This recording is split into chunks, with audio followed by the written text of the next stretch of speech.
o'clock. This is CBS News on the Hour, sponsored by Staples. I'm Deborah Rodriguez. Our top story, a massive winter storm that's blanketing the country from the Pacific Northwest to the upper Midwest. I'm Bruce Marcus in northern Wisconsin, which has seen several inches of snow. It makes shoveling difficult. Yeah, not too crazy about the snow. Forced exercise. And driving is also tough. I have an all-wheel drive car now, and I drive very slowly. And if I see somebody coming up who doesn't understand the rules of the road, I get out of their way. But the latest snowstorm is improving snowmobile trails. It's knocked out power to more than 820,000 customers in the Midwest, and there's a rare blizzard warning for the mountains of Southern California. Transportation Secretary Pete Buttigieg slipped into a hard hat and an orange vest this morning on his first visit to the site of a toxic train derailment in East Palestine, Ohio, 3 weeks ago. Audio from video released by Buttigieg's office. He's been under fire for not visiting, though he lives just miles away. Former President Trump was there yesterday. The NTSB is expected to release preliminary findings on the accident today. Tomorrow marks a year since Russia launched its war on Ukraine. Correspondent Cammie McCormick.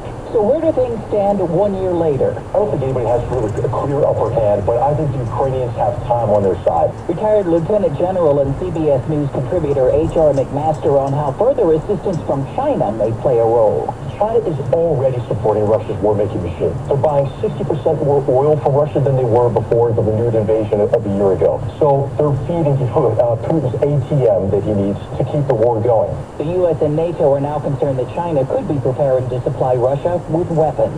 Police in Central Florida say a suspect is in custody in the shooting deaths of a TV news reporter and a 9-year-old girl following a woman's murder earlier in the day. Correspondent Manuel Bojorquez is in Orlando. The woman who was killed in her car was known to the suspect. What is unknown is why he allegedly returned to the scene and targeted the news crew and that mother and child. Others in critical condition. The economy grew a little slower than expected in the last quarter. The government says it expanded at a 2.7% annual rate. CBS's Jill Schlesinger. The downward revision was due to less consumer spending than originally thought. Something's missing in the produce aisle. Dole's classic blend salad. Many supermarkets have run out of Dole's prepackaged lettuces after the company was reportedly hit with a ransomware attack. S&P futures up 18. This is CBS News. Well, that's today's news. I didn't hear any good news, did you? I didn't think so. I guess it's all about perspective. The glass is half full. Well, as always, I'd like to thank you again for coming along with me on these Dash Cam News adventures. You know the drill. Peace, love, and all that hippie jazz. Bye-bye, everybody.